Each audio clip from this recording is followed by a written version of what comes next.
It's not like this every Sunday.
But you can learn how to be you inside.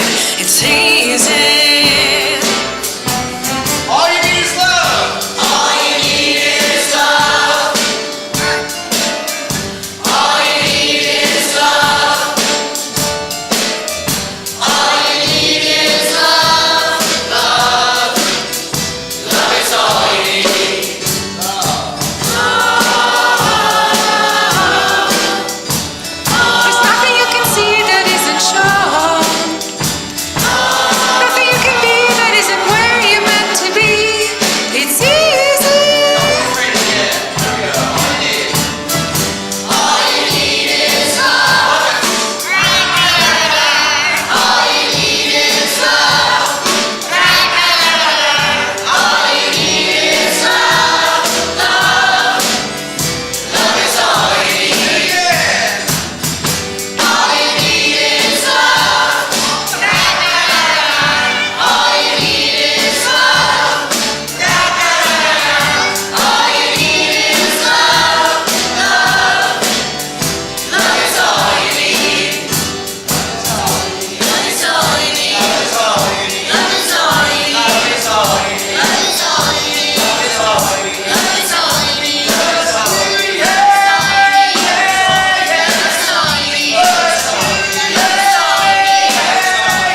is all you need. Love is all you need. Love is all you need.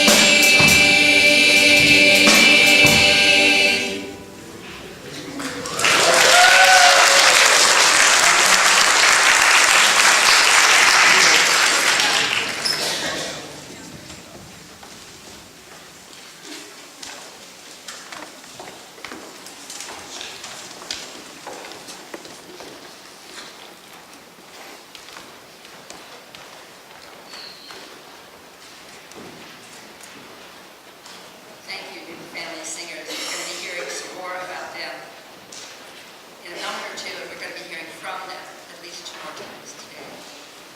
Welcome. I'm delighted to see you all here today. Is that me? I would step away. I'll try it again. Don't try it.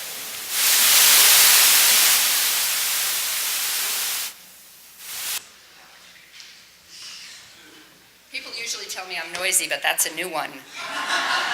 Anyway, thank you all for coming.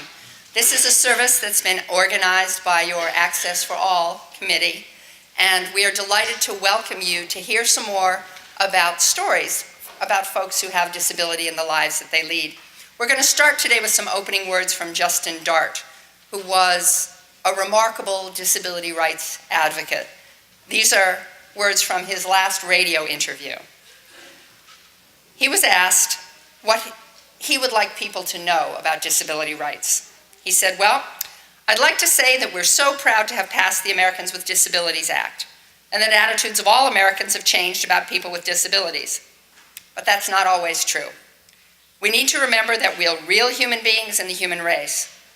It's different from the way it used to be. However, now we have to get out and make sure our rights are enforced. We have to do it because nobody ever gives rights away. We have to get out of a life the same thing as everyone else, and we have to make sure we work for that 24 hours a day, 365 days a year. We have to be passionate, single-minded advocates for disability rights. So the way we're going to start today, with you all included, is we're going to start singing. And we're going to sing hymn number 118, This Little Light of Mine. And we're pleased to have the Groves, Buffy, and Dean to help us make this lovely.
Join me in the words of our unison affirmation. Love is the spirit of this church, and service is its law. This is our great covenant, to dwell together in peace, to seek the truth in love, and to help one another. Thank you. You may be seated. Good morning. Welcome to the First Parish in Bedford. Welcome if this is your first time here, your 10th time, your 100th time, or if you've been coming for decades. Here we celebrate the many truths, easy and difficult, of our lives, and we share together in our joys and sorrows. We celebrate the many types of diversities among us, and we embrace creativity and nonconformity. We are a Unitarian Universalist congregation, which means we are united by shared values, such as respect, compassion, justice, peace, and environmental stewardship. Today we are in for a very special service led by the Access for All Committee, which works to make this church a more accessible place for everyone, regardless of age, abilities, or needs. We are joined today by our musical guests, the Newton Family Singers, as well as our guest speakers, Henry Carpenter, Amy Robison, and Carl Richardson. Following the service, please join us for a coffee and fellowship in the common room for community hour through these doors behind me. Stop by the welcome table on your way if you would like to learn more about us, or you could fill out a blue card located in the back of the pew in front of you if you would like to keep in touch and learn more about us that way. In the back of your order of service, there are some announcements, and I will let you read those on your own as we move on to a musical interlude in which, if there are any kids who didn't make it to the common room yet, they can go during this time.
Good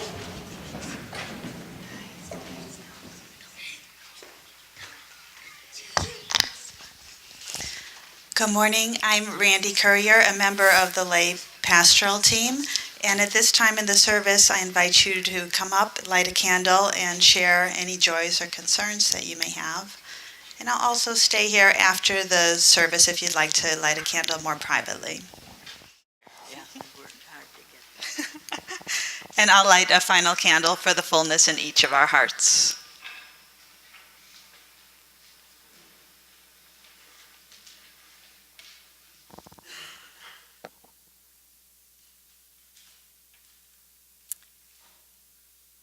Let me tell you that the Newton Family Singers is an intergenerational singing group from Newton, Massachusetts.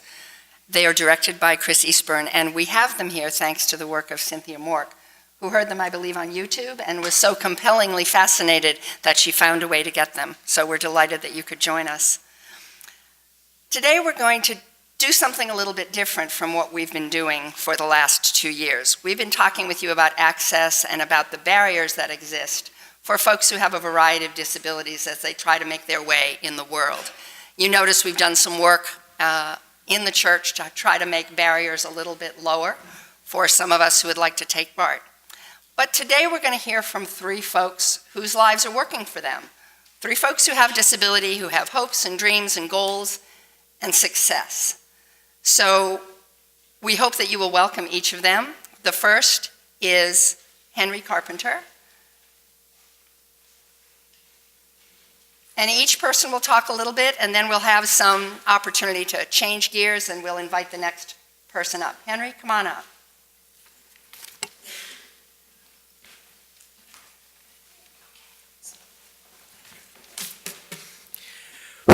Sorry, this thing on? All right, I've got something I've been practicing for a long time I'd like to say today. Hello, my name is Henry Carpenter, and I am 21 years old. My parents are Greg Carpenter and Cynthia Mork, who many of you probably know. I'm currently attending a post-high school transition program for students who are either college-bound or who need help with vocational preparations, and I'll be graduating from that in June. Some of my favorite hobbies include biking, skiing, going to the beach in the summer, using power tools, and exploring the public transit systems of New England. Oh, and by the way, I have Asperger's syndrome, which is a whole different story, so I'm not gonna... Oh, right, that's what I'm here to talk about. Excuse me. For those of you who may not know, Asperger's syndrome is part of a wide range of neurological disorders referred to as the autism spectrum. And such disorders often cause communication and social issues and can affect the daily aspects of life. For people like myself, there are fewer obstacles than there are for those on the lower functioning end of the spectrum who may have severe sensory processing issues or difficulty speaking or caring for themselves. Now, although I clearly do not have difficulty speaking, I have some significant struggles with the demands of daily life, and I often need accommodations to make things tolerable for me. Now, you might not notice anything different or unusual about me at first, but if you were to see me while I'm thinking of something anxiety-producing, or if you saw my reactions to certain challenging situations, it might become more obvious. Now, the main reason I'm speaking today is to tell you a little bit about myself and to raise awareness about the autism spectrum. And this is not just me complaining about the constraints in my life, but rather I really want to reach out to others who might be in a similar situation and to raise awareness about people who might have difficulty coping with the daily demands of life.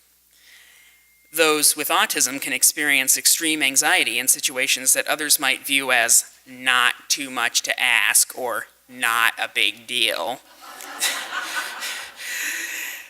Being on the spectrum myself, I feel like not everybody truly understands my struggles with anxiety and other obstacles of having Asperger's. Those people may not know when I need to step away from a challenging situation or when I can't cope with the stress it causes. To give you a better picture of who I am, I would like to share with you some of my strengths and challenges, and I'll start with strengths. My memory is very strong. I'll remember tiny little events or details from my past, some might say that I'm part elephant because, as all you know, an elephant never forgets. I also pay a lot of attention to detail, such as the exact lengths of songs I listen to or how long a specific train ride is. In some ways, these details make it easier for me to navigate through life than it is for the average person, as I'm often good at remembering all the little ones and zeros of a task. And although I'm still living at home, I feel like I'm mostly independent. For instance, I have done many things out in the community on my own, such as using public transportation and going to stores and restaurants. One of my favorite things to do in the warm weather months is to ride my bike into town for an ice cream cone at Bedford Farms or for a sandwich at the Ken's New York Deli. As you can see, I'm a fluent speaker, and for the most part, I am able to communicate my thoughts and feelings to other people. However, I do often have difficulty processing thoughts in my head, which can make the words difficult to get out. For example, it is often difficult for me to put thoughts and feelings into a written form, meaning that writing this speech was a big challenge for me. It's easier for me to discuss topics that interest me than it is for those I really need to think about or that might interest me less. For instance, if I'm talking about trains, which is a favorite topic of mine, I can explain things much more easily than if, say, a teacher were to give me an assignment that would require me to explain a social scenario. And when I'm faced with such a question, I can find it stressful to come up with a good response, and I may need assistance to do so. Sometimes I don't think my teachers truly understand that I'm not willfully resisting such a task. It's just difficult and stressful for me. I also have a natural talent for mimicking sounds of things I've heard many times. For example, I can imitate the sound of our old shop vac really well, or the automated stop announcements on the commuter rail, for example. Next stop, Arpendale, which is a flag stop. I'm also told that I have perfect pitch and that I have a good ear for music and for foreign languages. I have some unusually strong interests and passions. As you might have guessed, my most prominent interest that I currently have is train systems, particularly the MBTA commuter rail and certain Amtrak trains. If you name any MBTA line, I can rattle off the names of the stops from end to end. My dream job is to be a conductor either on the commuter rail or on the Amtrak Downeaster. Other interests I've had throughout my life are vacuum cleaners, power tools, kitchen appliances, construction equipment, different types of animals. Cats are a big one at the moment, and many others. I could talk for hours about this. It's typical for people on the autism spectrum to have unusual interests like these, and many feel like their interest or obsession is a special place that they can retreat to when the demands of daily life become too stressful. When I was much younger, to encourage me to think more creatively when we played together, my mother instituted a forbidden list of topics that I tended to get stuck on, such as airport windsocks, pig snouts, slips, llamas, fans, blenders, etc., etc. Again, I could go on for hours. Even now, I sometimes revisit these weird things that my brain latched onto, but they're not nearly as prominent as they were when I was much younger. That's another important thing to recognize about Asperger's. In my case, and probably others, those unusual interests do not hang on forever, but they likely fade out over time. Now when I look back, I recognize how insignificant they were, and it just makes me laugh. Why were those things so important? To be honest, I could probably write a comedy routine or a sitcom episode based on all those little weird things. Well, now that I've covered some of my strengths, I'd like to share some of my challenges. The biggest challenges I think I face having Asperger's are anxiety, that's a huge one, coping with intense feelings, and being able to deal with unexpected situations. For example, if I'm presented with a school assignment or a task that I wasn't prepared for in advance, it can be emotionally startling and anxiety-provoking for me. To use a train-related analogy, as only I can do, on the commuter rail, you can buy a ticket right before you get on board, but you don't need any advanced planning. Now, if you don't have a ticket before you get on, or when you get on for that matter, there is a small penalty fee for onboard purchases, which I happen to know is $3 extra. Now let's look at an Amtrak train. Generally, they expect you to make a reservation before you board the train, And if you don't do this, there's a heavier penalty fee for buying tickets on board, such as on Northeast Regional as much as $30 extra. I operate more like an Amtrak train. Generally, if I'm not prepared for a situation in advance, there can be a higher cost for my emotions, and I can feel like it was sprung on me. And this can result in extreme anxiety and overreaction. Again, there are times when teachers or others in authority I don't think truly understand just how intense this inner anxiety can get. And this is something I have huge struggles with in school. I try my best to explain it, but I don't think they always get it, and it can be painful. I also have various aversions to certain sensations, such as the texture of lacy bed linens, which I had to suffer through the night with my grandmother as a young child. At my grandmother's, I misspoke. I also have a major aversion to the sensation of wet cleaning, such as wiping a countertop or scrubbing a sink. And certain sounds bothered me when I was younger. I'm not sure why these sensations bother me so much, but that is another interesting thing about people on the autism spectrum. Sometimes there are these unusual little quirks that cannot be explained. Other challenges I often face are organizing and processing my thoughts. I often find it difficult to get thoughts down onto paper, or even sometimes out of my mouth. And this makes me very nervous about potential job interview situations. When I have a thought in my head that I really want to say, I often pause a lot, and there are a lot of likes and ums when I'm trying to say it fluently. Not fluently as in fluent speech, of course, but as in fluent thinking. And this can really be a critical skill when one needs to make a good first impression. There are also, I'm going to get a little stereotypical here, so be prepared. There are also several common behaviors associated with the autism spectrum, such as hand flapping, rocking the body back and forth, language repetition, or involuntarily making sounds. And these self-stimulatory behaviors, which many autism experts refer to as stimming, are often due to inner thoughts and feelings. Sometimes when I start thinking about something I'm interested in, or something I like the sound of catches my ear, I'll start flicking my fingers like so. Or when I think about trains, you might hear me making thumping or whooshing noises like as a train's pulling in and making a faint announcement, such as, "Train to Boston." I don't know what compels me to do this, but I might be down in the laundry room, whatever, loading the dryer, and suddenly I'm blurting out, "Waverly Station, Waverly!" It's like it just happens without my knowing of it. Now, if somebody were to say to me, "I have a special magic pill that will cure you of Asperger's for life," would I take it? Well, it's not that simple. If it meant sacrificing all my unusual interests and replacing them with more typical interests, I would decline. However, if the pill could just cure me of the things that made life difficult for me, such as anxiety and difficulty with coping, then I might accept it.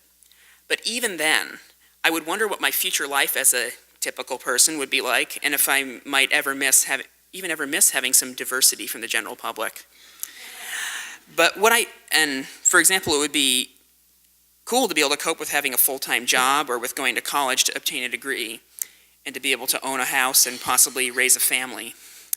But would I feel like a completely different person? It's hard for me to imagine what life would be like without the diagnosis. If I were suddenly able to get a full-time job, my life would be a lot busier and less relaxed. I might remember my life before I was cured and miss having fewer obligations. Now, much like how Dr. Temple Grandin would explain her situation, I feel like Asperger's is a key part of who I am, and I'm not sure I'd want to lose the condition. Now, if I could create a perfect work situation for myself, I would want to have a job specifically carved out for me that would both use my strengths, but also exempt me from certain tasks that might cause me stress or anxiety. Also, I would want an employer who would truly understand my challenges with coping in a job situation and would allow me to take breaks if needed and to not judge me solely for my behavior. I would also wish to have financial and possible housing supports available for when I move out of my parents' house, as it might be difficult for me to maintain a full-time job. Okay, now, in the end, I do have Asperger's syndrome, but for the most part, it does not rule my life. I'm just a little different from other people. Also, it should be noted that not all people with Asperger's or really anywhere on the autism spectrum have all the same strengths or challenges as I do. In other words, I am not Asperger syndrome. I have Asperger syndrome, but there are many other people with my diagnosis who are very different from me. And as I've heard from Dr. Daniel Rosen and many other experts, if you met one person with Asperger's, you met one person with Asperger's. And although my diagnosis can be referred to as a disability, I do not view myself as a disabled person. I just see myself as a typical person with a few additional quirks and bugs. And just to give a shout out to anyone who might think in a black and white way, there is no such thing as normal. Everyone can be normal in their own way. Thank you. Even completely neurotypical people can be very different from one another. It is normal and healthy for every person to have something unusual about them. And now I'd like to thank each and every one of you for listening today. And if anyone has any questions or comments or would like to share a personal story with me, feel free to speak to me in the common room after the service. Thanks, everyone.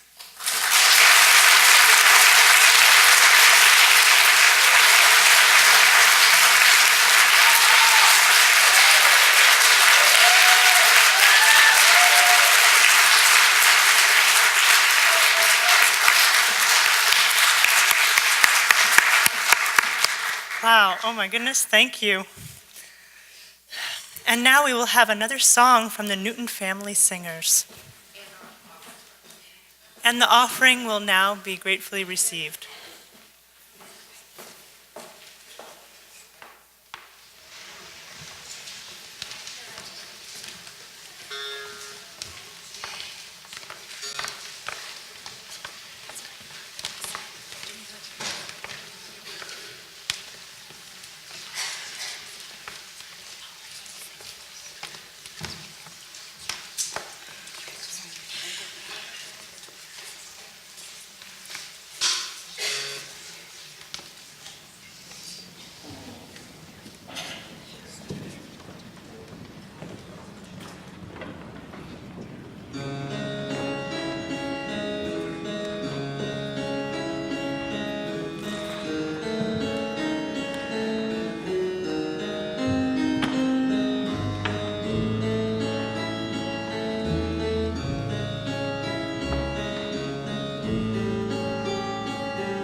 Our second guest is Amy Robison, who will be talking to you about her life. She's a local young woman and has had remarkable opportunities. We're really delighted to welcome her today.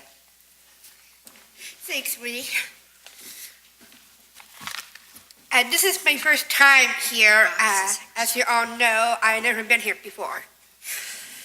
Okay, good. Yeah. I want to thank Lee for this. It's a great honor. This is my first time here.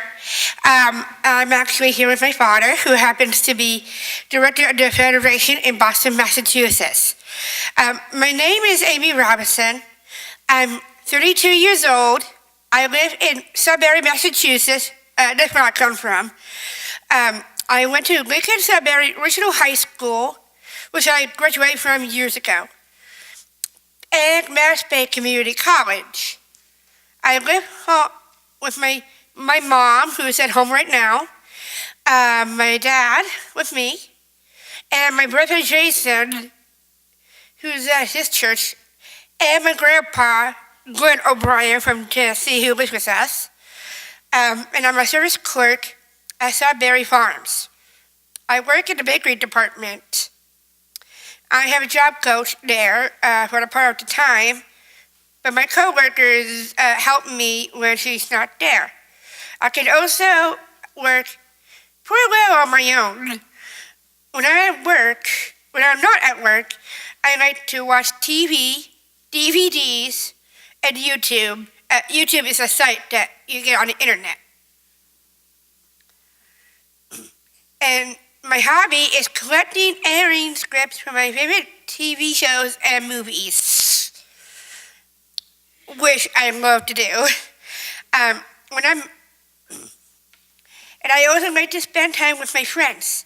At high school is Catherine Crowley, who's in California, and Chris Jones from Cape Cod. I'm best friends with them since the second grade. They have moved away, but we get together when they're visiting in Sudbury. We go out to dinner, or sometimes we have parties at each other's houses. I just had dinner with my friend Chris recently. In high school and in college, I love drama. I was in plays by Shakespeare, also known to all of you as William Shakespeare. Like Much Ado About Nothing, 12th Night, and Love's Labor's Lost. I was also in musicals, including Damn Yankees, based on the baseball team, as you've seen on the baseball games, Footloose, based on the movie from the 80s, and High School Musical from Disney Channel, as a Disney Channel original movie.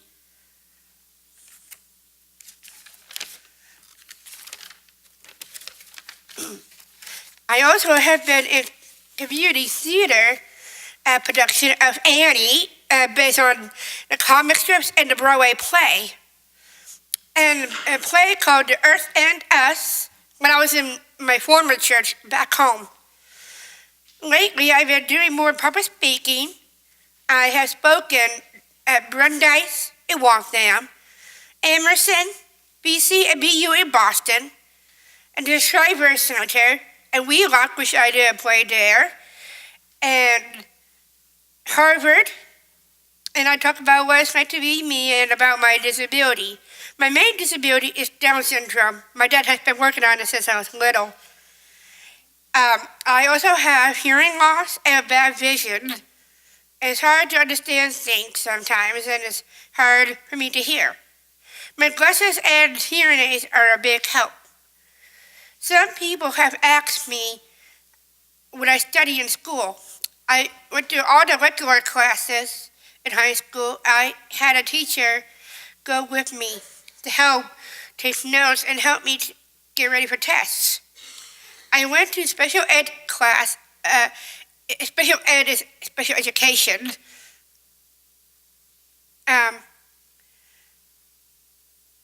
For reading and math, and I had to take lots of tests. It was hard, but I mostly made good grades. In community college, I took child development like I did in high school, music and art for children, I was a former teacher, and psychology, and other classes too. At that time, I was working as a teacher's aide at a daycare center and wanting to take classes in the field, which I lost a long time ago. And looking into the future, people ask me if I ever want to move away from home. My friends all live in a group homes, and they said they liked it.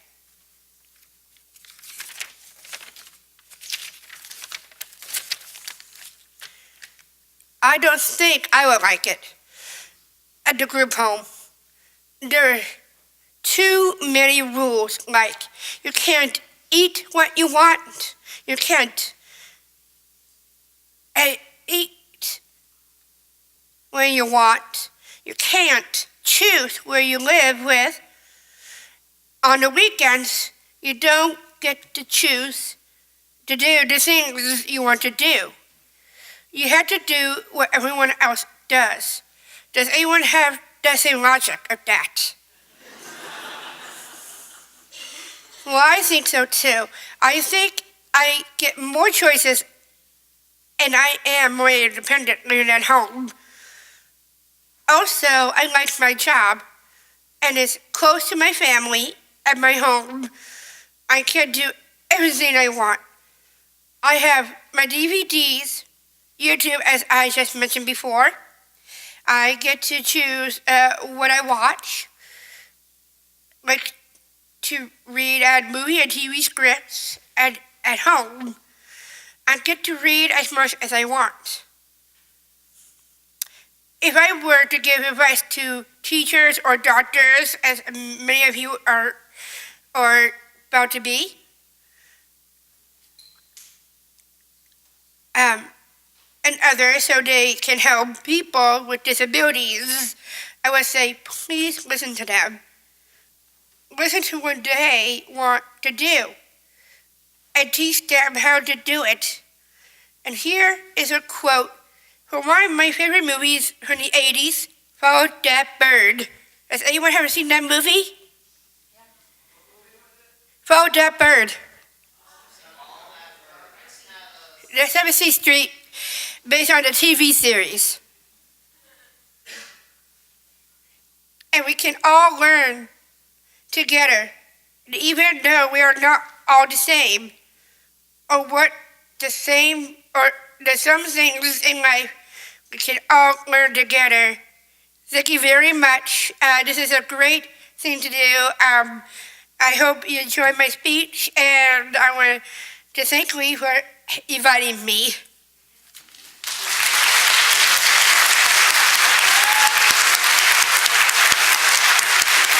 By the way, to the young teens, go Wildcats!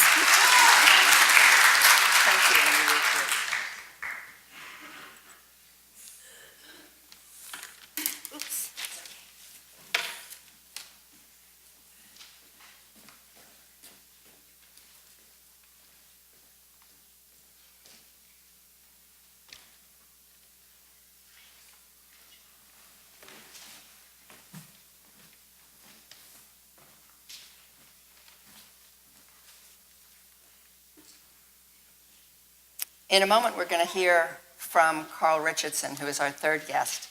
But in between, we're going to hear a piece of poetry from Sheila Radzewitz, read by Leslie Corin Ash.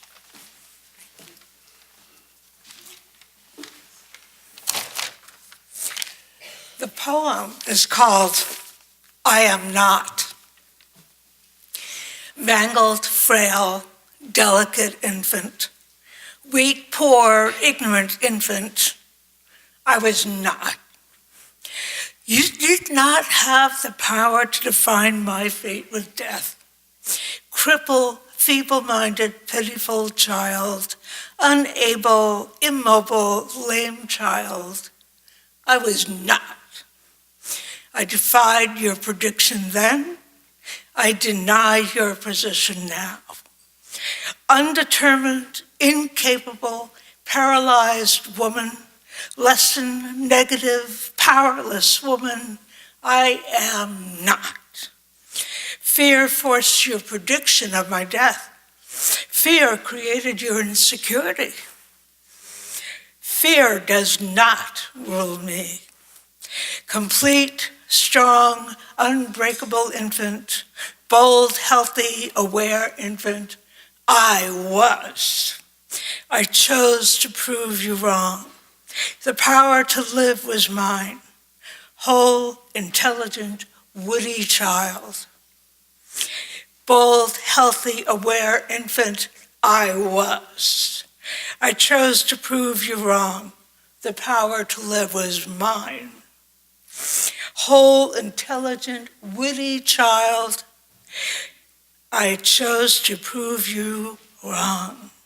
The power to live was mine. Whole, intelligent, witty child, able, mobile, bright child, I was. I believed in myself.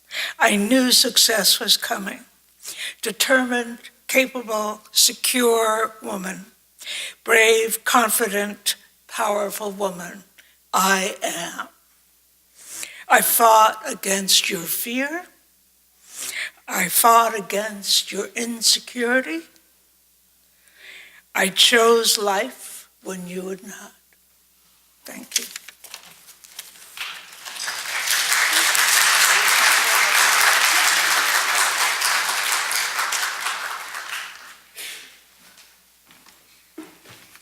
Carl?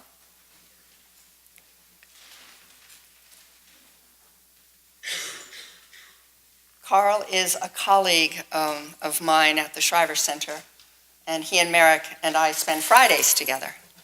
And he's going to tell you a little bit about his background and what he's doing with his life now. I'm going to move this out of the way. And there's a podium, and there's a microphone. Thank you. Okay. Are you good? Yes.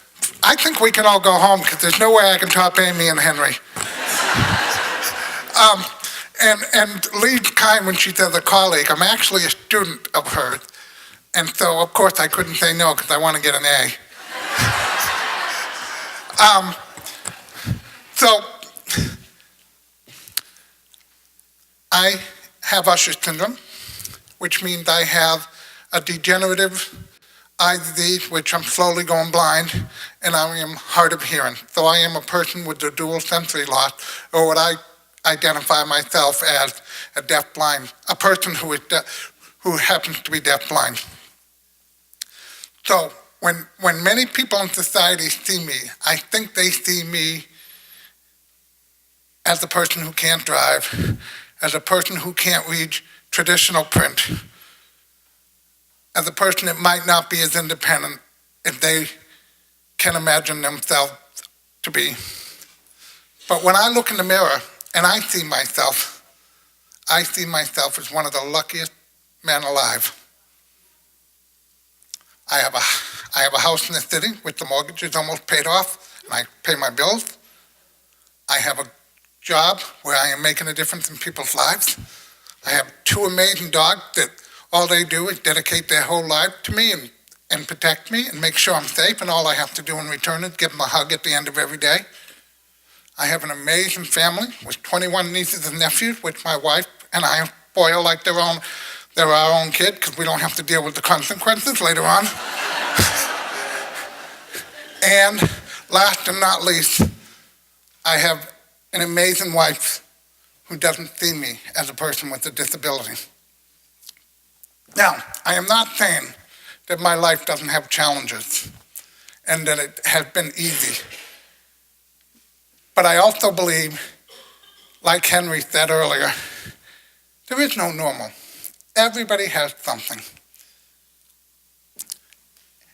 Am I able to drive? No, I'm not. Does it bother me? It used to. When I first had to give up driving, I drove till I was 28. I had 20/20 vision until I was almost 30. And I'm now 47. It used to bother me greatly. I used to be very angry about it. But then I figured out, moving to the city, you'll be in the same situation as everybody else who doesn't have a car. Take the T, take paratransit. Now there's Uber. I get around pretty independently now. It doesn't mean that I don't have to plan and prepare ahead of time, and particularly this winter it was a challenge, but I still get around independently. Can I read the way I used to? No. Well, not in the traditional sense, but with technology and Braille and computers and assistive technology, I read constantly. Every waking minute of the day I'm reading, because I want to be an expert on every subject matter in the world, and I would love to get in an argument with you guys.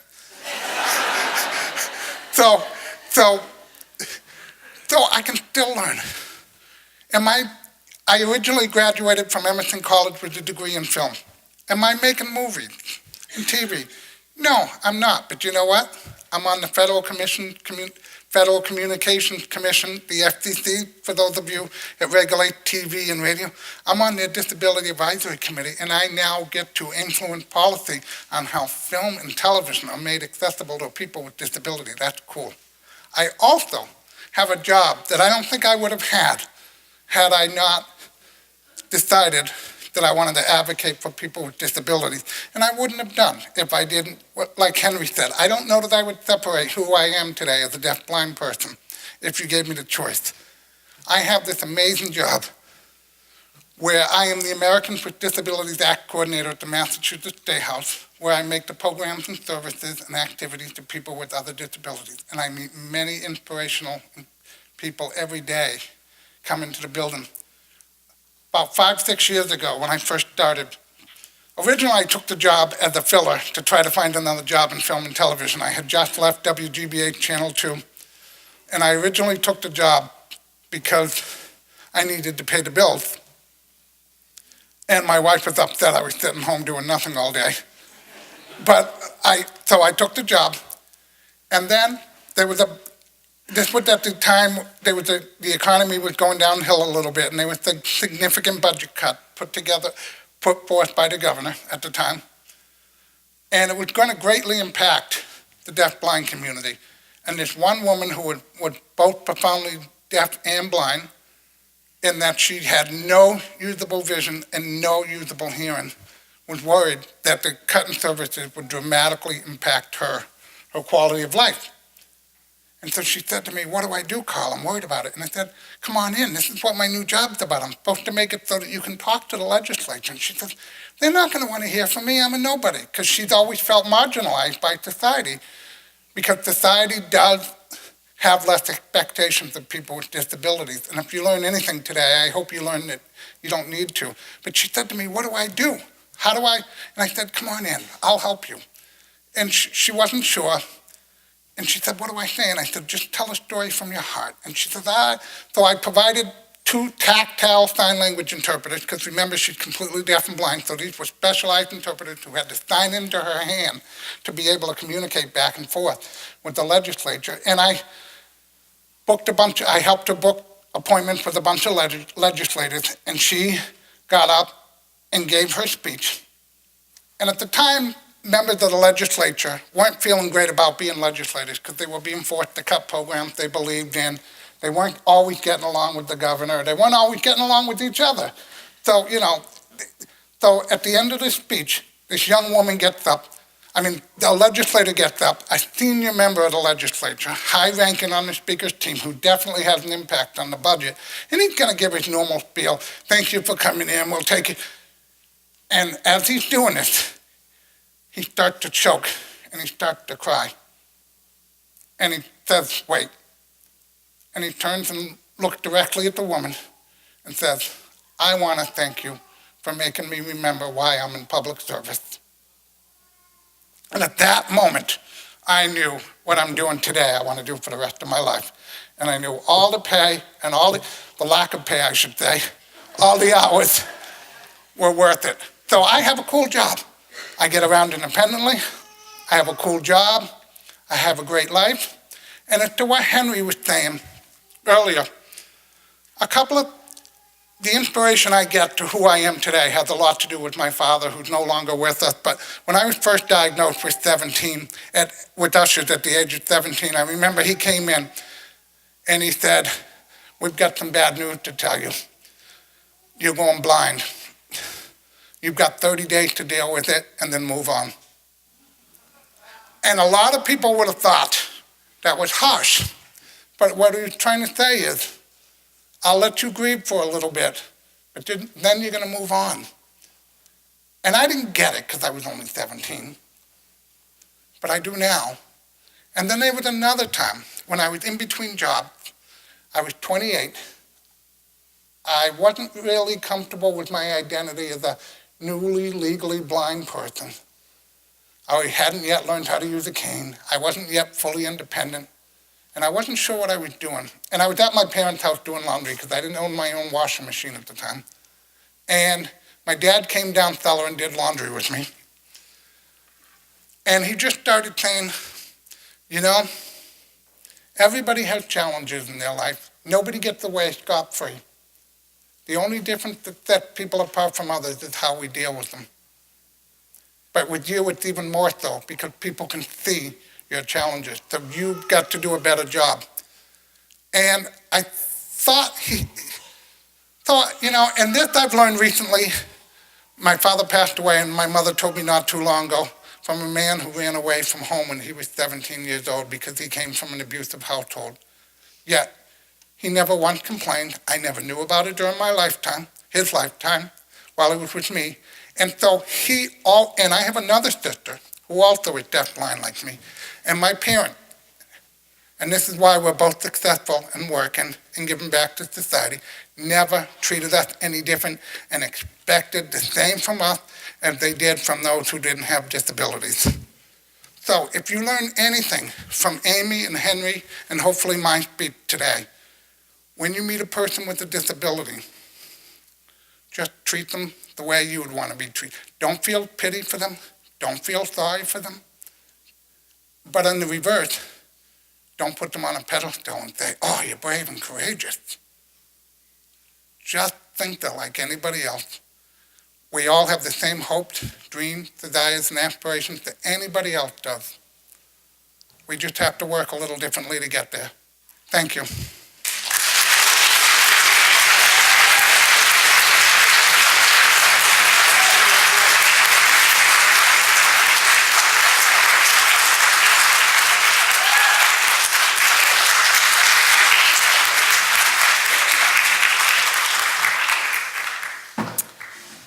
We're going to sing in just a minute, but before we do, I hope the stories that you've heard today have helped you challenge your own mental models about disability, have helped you think perhaps in a different way about the people you know or have known who have disability, about people who have disabilities that you see and people who have disabilities like me that you really don't see. I want to thank all of you for coming to talk with us today. Your stories are very powerful and very moving.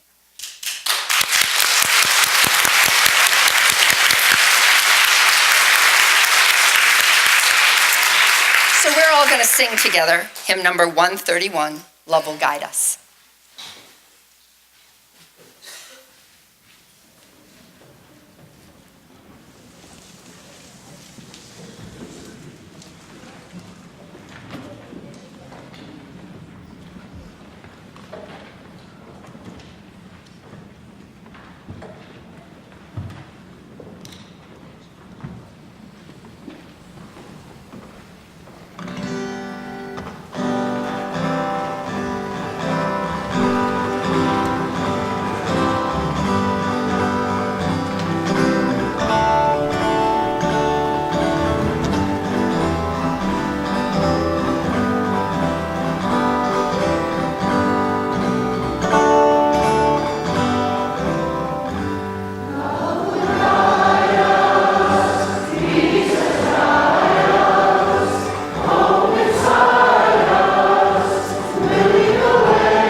We at First Parish have done a great deal in the last several years to think about disability, to make ourselves more open and available to folks with all sorts of disability who might like to come.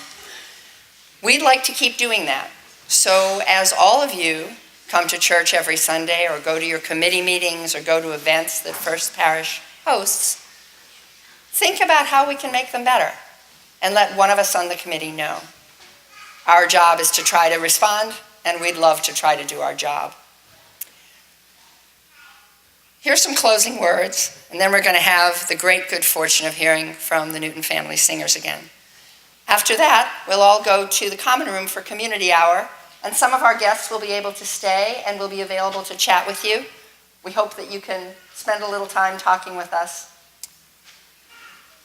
If we are to achieve a richer culture, we must weave one in which each diverse human gift will find a fitting place. That's from Margaret Mead. Thank you all for coming today. We had a wonderful time putting this together, and we appreciate your kind and attentive listening. Newton Family Singers?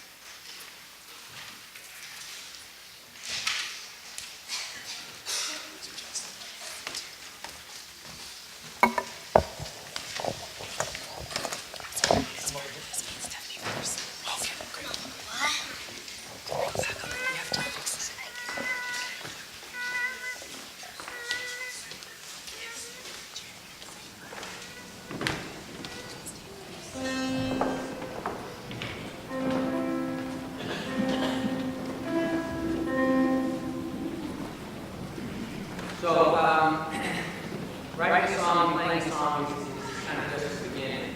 Like, the song needs to be sung, and then more